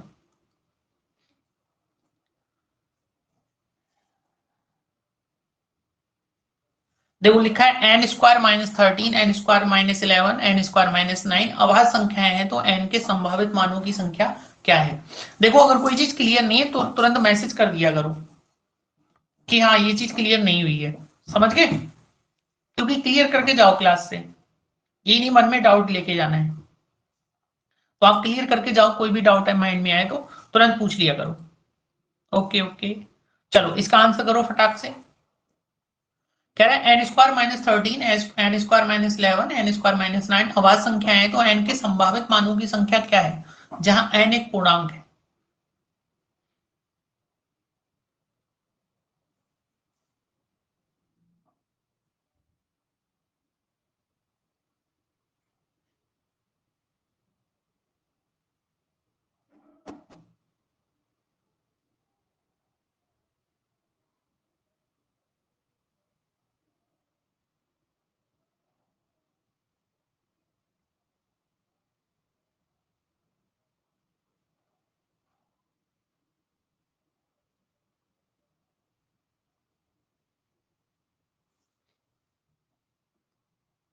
डी ऑप्शन होगा इनफाइनाइट, गलत आंसर बेटा। देखो समझो, हमने लास्ट क्लास आपको क्या बताया था, आप एक तो जुड़े नहीं हो स्टार्टिंग से, तो इसलिए आपको समझ में नहीं आएगी ये चीज।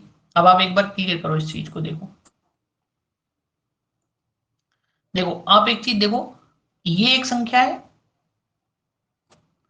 ये एक संख्या है, और एक संख्या ये, और तीनों संख्याएं कैसी हैं, अभाज्य हैं। इसके इसके बीच में गैप देखो कितने का है, 11 और 13 का गैप कितना है? 2। इसके बीच में गैप देखो कितने का है? 9 और 11 के गैप कितना है? 2। तो हमने ये बताया है आपको, क्या बताया है कि 2 का गैप तभी बन सकता है जब तीन संख्याओं में 2 का गैप तभी बन सकता है जब पहली संख्या 3 हो, अगली संख्या 5 हो और अगली संख्या क्या हो? 7 हो, तभी तो बन सकता है। अब बड़े सिंपल है, देखो हमने रख लिया n² - 13 बराबर कितना? 3। तो 13 इधर आके प्लस का होगा, 13 और 3 कितना हुआ? 16। यानी n की वैल्यू होगी √16 और 16 की रूट कितना होगा? +-4। अब आप देखो, आपसे कह रहे हैं n एक पूर्णांक है, तो n के कितने मान संभावित हैं? अब आप देखो, एक तो मान इसका पॉजिटिव रख सकते हैं प्लस में, और एक किस में रख सकते हैं? माइनस में। तो कितने मान संभावित होंगे इसके? 2 होंगे। ठीक है, क्योंकि n एक पूर्णांक है। पूर्णांक का मतलब है पॉजिटिव भी हो सकता है, नेगेटिव भी। अगर आपसे ये पूछा होता कि n एक प्राकृतिक संख्या है, तो एक ही मान संभव होता है, +4। समझ गए? पूर्णांक कितने तरह के होते हैं? 3 तरह के, पॉजिटिव, नेगेटिव और 0। ठीक है, तो इसलिए इसके कितने मान संभावित है? 2 मान संभावित है। ठीक है, समझ गए ना ये चीज? क्लियर है? एक बार बता दो क्लियर है, एक बार क्लियर बता दो कि आप देखो, ऐसा नहीं पहले वाले को ही रखें, दूसरे वाले को भी रख सकते हैं आप ऐसे रखो n² - 11 = 5 रख लो, क्योंकि पहली 3 होगी, अगली 5 होगी, अगली कितनी होगी? 7। तो n² - 11 रखोगे तो 11 और 5 कितना हो गया? 16। और 16 का अगर रूट निकाले तो 4। आप लास्ट वाले को रख सकते हैं n² - 9 = 7। तो 9 इधर आके प्लस का 9 7 कितना हो जाएगा? 16। समझ गए? चलो फिर नेक्स्ट क्वेश्चन। सेम क्वेश्चन है, बिल्कुल करके दिखाओ। बिल्कुल as it is same question है, मैं थोड़ा बड़ा कर देता हूं क्वेश्चन को। चलो करो सॉल्व।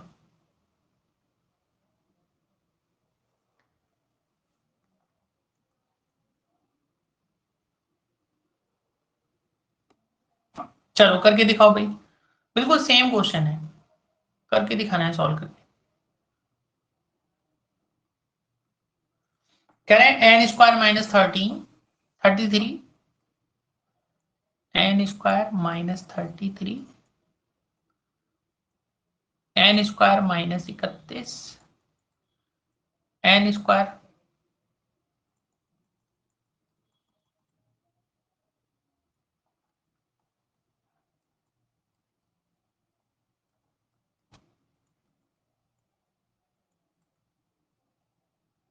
तो क्या पूछा है?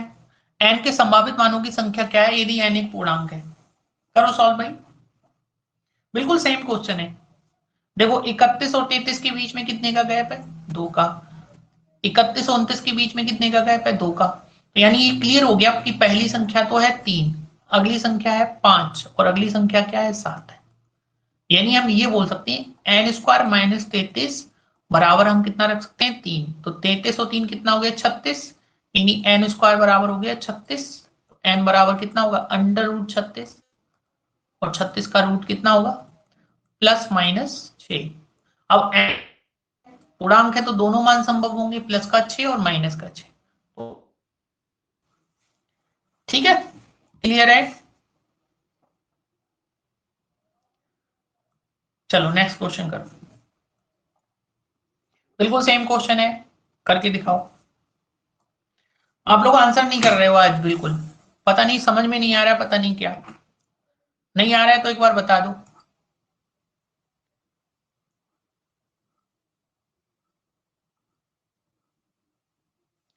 देखो जिनकी पहली क्लास है आज, उनको तो नहीं आएगा समझ में, क्योंकि उनको बाद जवाब संख्याओं के बारे में पता ही नहीं, क्योंकि स्टार्टिंग से क्लास नहीं ली है। इसलिए आज से लगातार जुड़ो भाई। और ये जो साथ वाले हैं ये भाग जाते हैं, 17 लोगों के 9 लोग रह गए। ये खाली टाइम पास करने के लिए आते हैं फालतू में क्या? पढ़ना है तो रेगुलर रखो, इन्हें पढ़ने में भी दिक्कत होती है।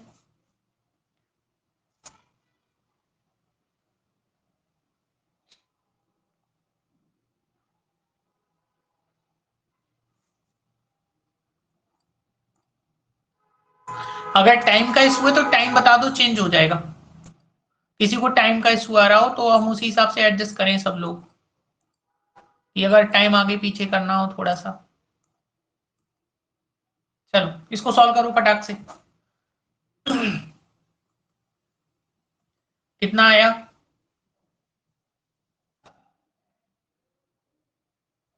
सॉल्व करो।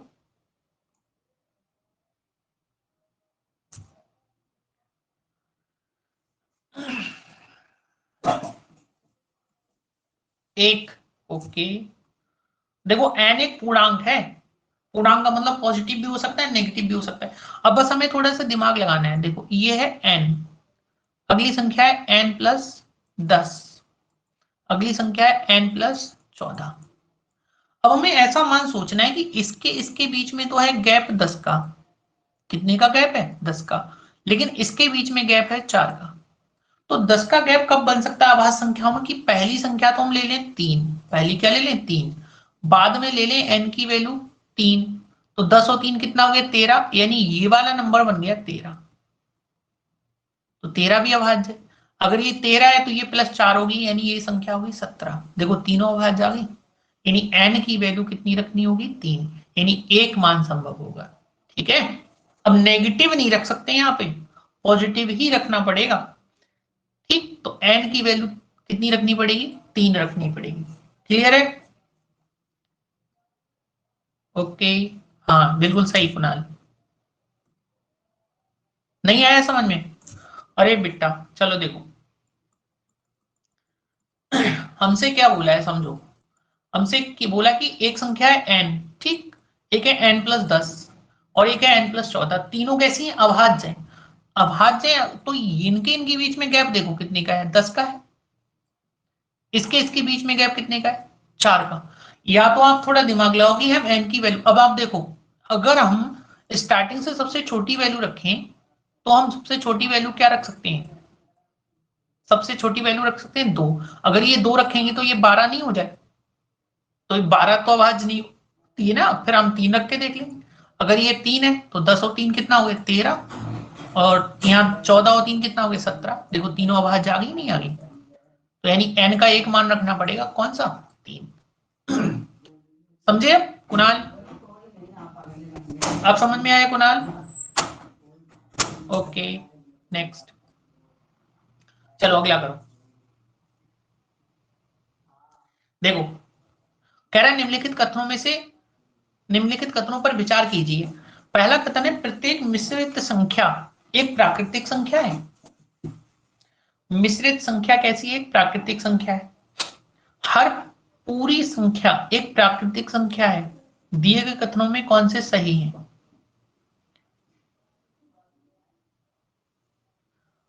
ठीक, पूरी नहीं होगा, यहाँ पे पूर्ण संख्या होगा। वो इंग्लिश में देख लेना, ठीक है, होल नंबर लिखा है और यहाँ कंपोजिट नंबर लिखा है। देखो कंपोजिट का मतलब होता है भाज्य। आप थोड़ी इंग्लिश पे जरूर ध्यान दें क्योंकि हिंदी में बड़ा कंफ्यूजन करता है। कंपोजिट का मतलब होता है भाज्य संख्या, ठीक है, और होल नंबर्स का मतलब होता है पूर्ण संख्याएं।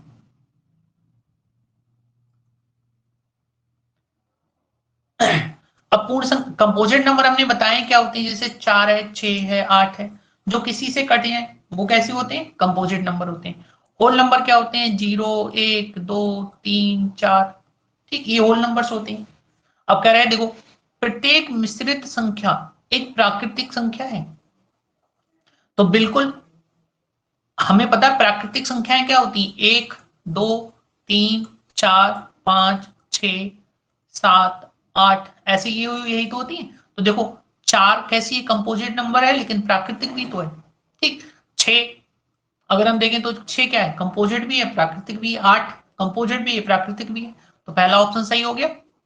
ठीक, दूसरा ऑप्शन देखो, कह रहे हैं हर पूरी संख्या एक प्राकृतिक संख्या है। नहीं, ये गलत है। देखो 0 एक पूर्ण संख्या है लेकिन ये प्राकृतिक नहीं है। समझ गए? हमने ये चीज आपको बताई भी थी।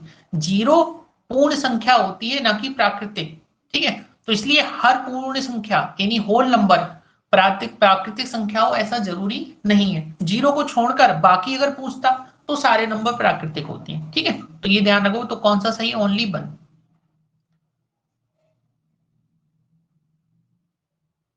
एक बार टाइम बता देना। ठीक, टाइम अभी बता रहा हूँ, टाइम कितना है। देखो क्लास का टाइम रहता है 8 से लगभग आपका 9:30 बजे तक, मान के चला करो 9:15 9:30 बजे तक, क्योंकि एक थोड़े बहुत क्वेश्चन एक्स्ट्रा कर लोगे तो कोई दिक्कत नहीं है, ठीक है।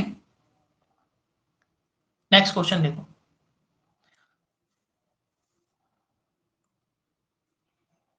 नेक्स्ट क्वेश्चन देखो, कह रहा है पी एक अभाज्य संख्या है जो 5 से अधिक है, तो पी स्क्वायर माइनस 1 क्या है?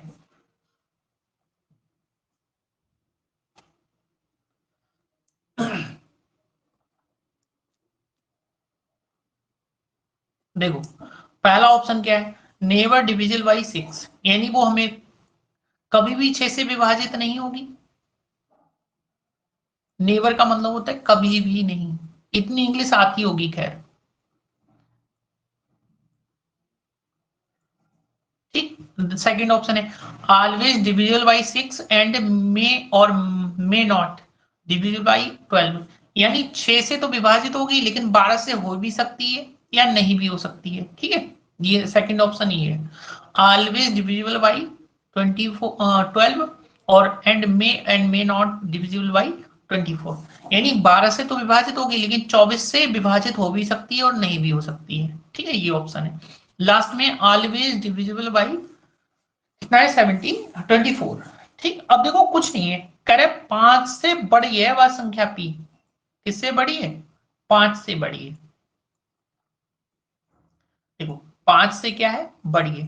5 से बड़ी कोई भी ले लो, हमने 7 ले ली, हमने 11 ले ली, हमने 13 ले ली, कोई भी ले लो आप, ठीक। तो हमसे क्या पूछा है, देखो पी स्क्वायर माइनस 1, तो अगर हम सॉरी पी स्क्वायर माइनस, तो अगर हम 7 का स्क्वायर रखें माइनस 1 रखें, 7 का स्क्वायर 49 माइनस 1 कितना हो गया 48, ठीक। अगर हम 11 रख लें, मान लो 11 माइनस तो 11 का स्क्वायर 121, 121 में से एक गया कितना बच गया 120।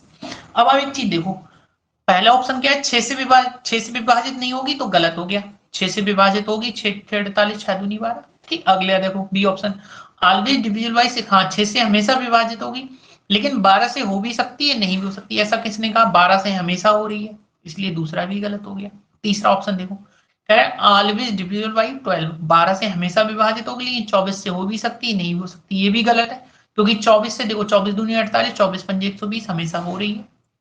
तो लास्ट ऑप्शन सही है कि ऑलवेज किससे डिवाइड होगी 24 से, तो 24 दूनी 48, 24 पंजे 120, 13 वैल्यू रखोगे तब भी आंसर आ जाएगा, ठीक, वो हमें डिवाइड होगा।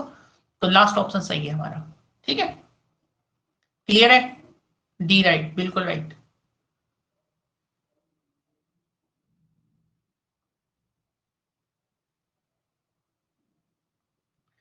ओके, टाइम चेंज कर सकते हैं, लेकिन अगर सारे बच्चे बताएंगे, हम सबके पास नंबर तो है ही ना मेरा, एक बार सब लोग जितने भी पढ़ने आते हो तो एक बार डिस्कस, देखो मेन चीज तो ये है कि 1 घंटे अगर खाने नहीं खाओगे तो भूखे तो रह नहीं जाओगे, ठीक है, कि 8 से 9:30 बजे तक पढ़ लोगे कि खाना नहीं मिलेगा बाद में, या तो पहले खा लो 8 से पहले या 9:30 बजे के बाद खा लो, लेकिन अगर टाइम का कोई इशू आ रहा है तो चेंज भी कर सकते हैं, ऐसा कोई, मेरे पास तो टाइम है ही, मैं किसी भी टाइम पढ़ा सकता हूँ, जिस टाइम आप मॉर्निंग का टाइम बोलोगे मॉर्निंग में टाइम है, कभी भी पढ़ सकते हो 8 बजे के बाद, मॉर्निंग में 8 बजे के बाद कभी भी पढ़ लो, या इधर नाइट में कभी भी पढ़ लो जब आपका टाइम हो, तो व्हाट्सएप पे आप एक बार मैसेज कर देना कि सर टाइम का इशू आ रहा है, तो टाइम हम चेंज कर सकते हैं, आप लोग आपस में डिस्कस कर लो इस चीज पे।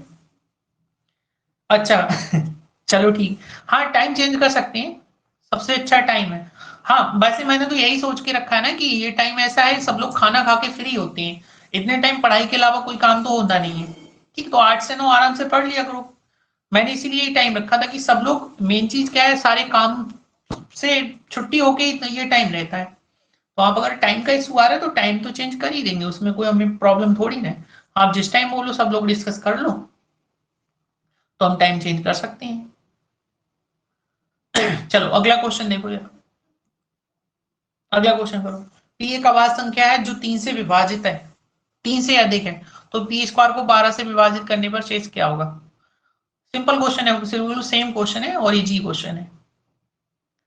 पी एक अभाज्य संख्या है जो 3 से अधिक है, तो 3 से अधिक कोई भी ले लो, 3 से अधिक हमने मान लो 5 ले ली, हमने 7 ले ली, हमने 11 ले ली, तो पी स्क्वायर किससे विभाजित होगा?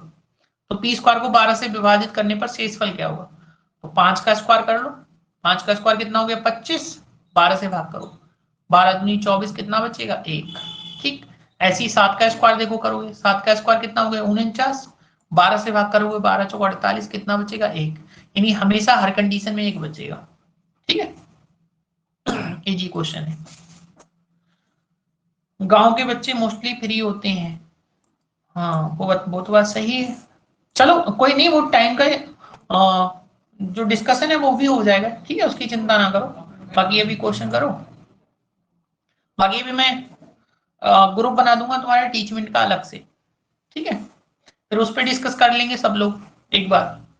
देखो अगला क्वेश्चन करो। कह रहा मान लीजिए कि ए बी एक संख्या है, ए और बी बराबर नहीं है, 2 अंकों वाली एक अभाज्य संख्या है।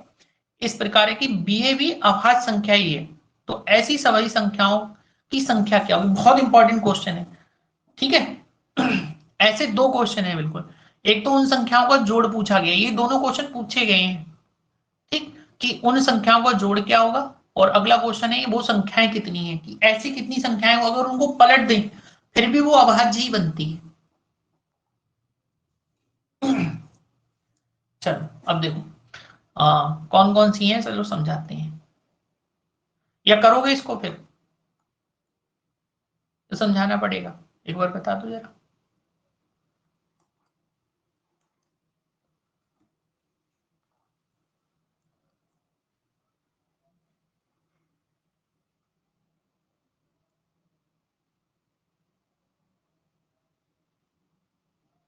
बोल दो भाई, समझाना पड़ेगा या कर लोगे।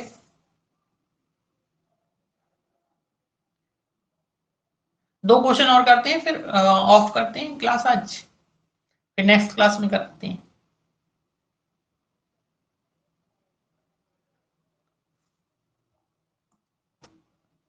सर आप बता दो, अच्छा ओके ठीक। देखो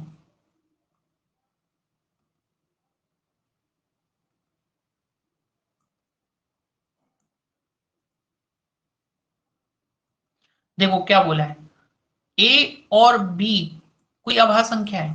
ठीक है, और इसको अगर हम पलट दें, बी ए कर दें, इसको हम क्या कर दें बी ए कर दें, तो वो भी अभाज्य बनती है। यानी दोनों कंडीशन में कैसी संख्या बनानी है अभाज्य। कैसी बनानी है अभाज्य। लेकिन अब ये क्वेश्चन आप सोचो कि हम रट रटा के कर लेंगे, नहीं कर पाओगे। ठीक है, आपको समझना ही पड़ेगा। कैसे समझना है, जैसे देखो हमें ध्यान ही रखनी है, एक 13 होती है, 13 को पलट लो कितनी हो गई 31, दोनों अभाज्य है नहीं। ठीक, ऐसी देखो 17 होती है, 17 को पलट लो कितनी हो गई 71, तो दोनों अभाज्य है नहीं। 13 के बाद 17 आता है, 17 के बाद आता है 19। अब देखो 19 को अगर हम पलटें तो 19 91 होगा, और 13 सत्ते 91 होता है, यानी ये वाला आंसर नहीं बनेगा, तो इसको हटा दो। उसके बाद देखो 23 होगा, 23 को पलटेंगे कितना होगा 32, यानी लास्ट में आ रहा है 2, तो ये तो कट जाएगी ना, फिर ये क्या हो जाएगी, कट जाएगी संख्या। एक सेकेंड, ऐसी 23 के बाद क्या आता है 29, 29 को पलटोगे कितना हो गया 92, 92 भी कट जाएगा। ठीक, फिर क्या हो गया 31, 31 हम लिख चुके हैं। 31 के बाद क्या आता है 37, 37 को पलटोगे कितना हो गया 73। देखो 37 को अगर हम पलट कर लिखें क्या लिखेंगे 73, तो दोनों कैसी होती हैं अभाज्य। ये हमें निकालनी पड़ेंगी, ऐसा नहीं कि रट रट आगे चले जाओ। ठीक, हमें ध्यान रखनी चाहिए, या तो आप इनको रट लो कि इनको पलटने के बाद यही बनती है। ठीक, 37 के बाद क्या आता है देखो, 37 के बाद आता है 41, 41 को पलटोगे कितना हो जाएगा 14, तो 14 तो कट जाती है। ठीक, यहां तक किसी को समझ में नहीं आ रहा हो तो एक बार लिख दो। जैसे हमने बीच में 23 को हटा दिया, 23 को इसलिए हटा दिया, देखो 23 को इसलिए हटाया, पलटोगे 32 हो जाएगा, 16 दूनी 32 होता है, नहीं होती है। ठीक है, 91 को हटा दिया, सॉरी 19 को हटा दिया, 19 को हटाया 91, 13 सत्ते 91 होता है। ठीक है, 29 को हटा दिया, 29 को पलटेंगे 92 हो गया, अब 23 चौका 92 हो गया। ठीक है, इसलिए इन संख्याओं को हटा दिया है। अब हम पहुंच गए 37 तक, 37 के बाद आता है 41, 41 के बाद आता है 43। ठीक, अब 43 को पलटो कितना हो गया 34, नहीं होगी। ठीक, 34 टाइम ज्यादा जाएगा, हाँ बिल्कुल ज्यादा जाएगा, इसलिए इन संख्याओं को आप रट लेना, मैं लिखवा दे रहा हूं। ठीक, और ये दोनों क्वेश्चन पूछे गए हैं, इसलिए आप इनको ध्यान रखना कि कौन कौन सी होती है। 37 के बाद देखो 43 हो गया, 41 47 हो, ऐसा नहीं इनको निकाल सकते हैं, क्योंकि सारे क्वेश्चन ऐसे थोड़ी आ जाएंगे कि हम निकाल ही लें, तो आप इनको याद रखो, ठीक है। जैसे 73 हो गया, 37 का उल्टा 73, फिर 47 हो गया, 47 के बाद कितना आता है 53, 53 को उल्टो पलटोगे 35 नहीं होगा, क्योंकि लास्ट में 5 आ जाएगा, ठीक। उसके बाद देखो 37 53, 53 के बाद आता है 57 को पलटोगे 75 हो गया, नहीं होगा। और उसके बाद आता है 61 को पलटोगे 16 नहीं होगा, ठीक। 67, 67 को पलटोगे 76 हो गया, नहीं होगा, ठीक। 67 के बाद आता है 71, 71 हम ले चुके हैं, 71 के बाद आता है 73 हम ले चुके हैं, ठीक।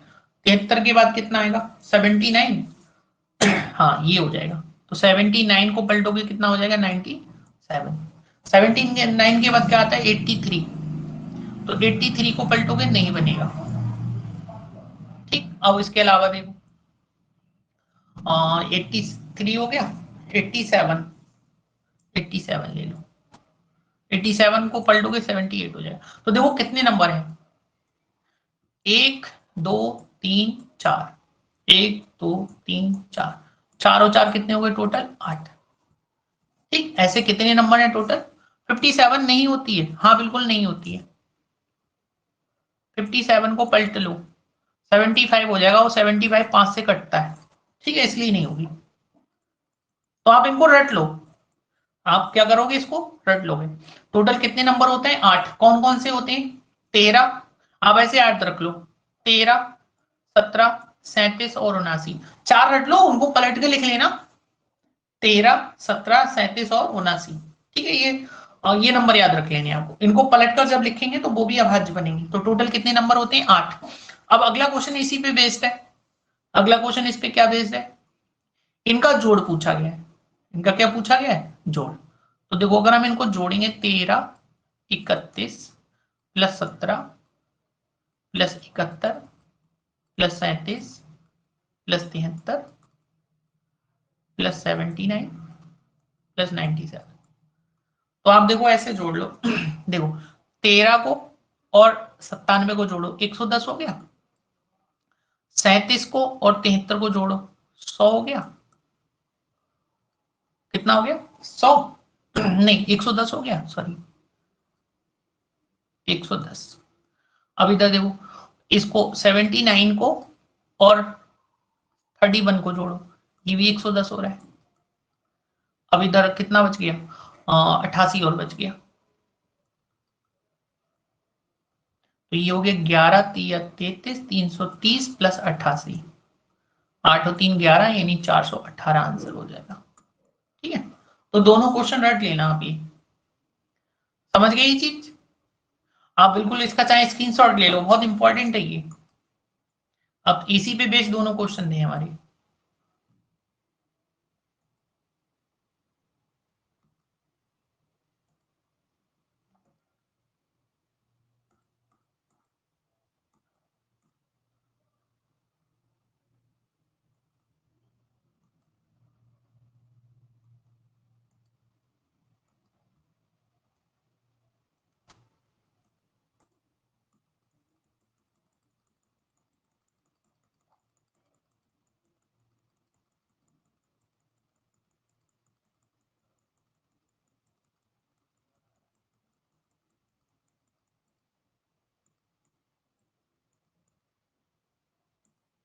देखो हाँ, तो टोटल कितने नंबर थे भाई इसमें 8, कितने नंबर है टोटल 8 ऐसे नंबर है। और अगले का आंसर है कि इनका जोड़ क्या है, तो 418 आंसर हो जाएगा, ठीक है। दोनों क्वेश्चन ये पूछे गए हैं और दोनों याद रखने हैं, क्लियर है, ठीक 418। चलो बाकी हम नेक्स्ट क्लास में मिलते हैं।